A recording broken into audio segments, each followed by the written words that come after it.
بسم اللہ الرحمن الرحیم السلام علیکم۔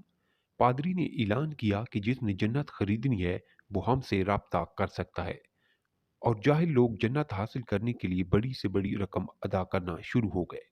ایسے میں ایک عقل مند شخص نے جہالت کا شکار ان لوگوں کو اس احمقانہ کام سے روکنے کے لیے ہر ممکن کوشش کی، لیکن سب بے سود۔ آخر ایک دن اس کے ذہن میں ایک ترکیب آئی۔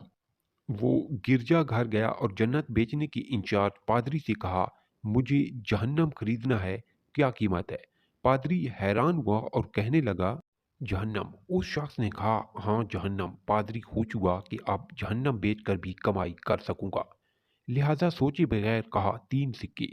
اس آدمی نے جلدی جلدی رقم ادا کی اور کہا، جہنم کی دستاویز دے دو۔ پادری نے کاغذ کے ایک ٹکڑے پر لکھا، جہنم کی دستاویز۔ وہ شخص خوشی خوشی دستاویز اٹھا کر چرچ سے نکل آیا اور شہر کے مرکزی چوک پر کھڑا ہو کر چلایا، میں نے جہنم خرید لیا، یہ اس کی دستاویز ہیں اور میں کسی کو بھی اس میں داخل نہیں ہونے دوں گا، لہٰذا تمہیں اب جنت خریدنے کی ضرورت نہیں، کیونکہ میں کسی کو جہنم میں نہیں جانے دوں گا۔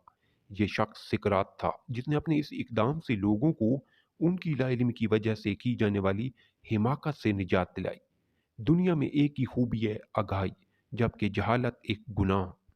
اگر آپ کو اس طرح کی سبق موز سٹوری سنیے تو پلیز میرے چینل کو لائک اور سبسکرائب ضرور کریں۔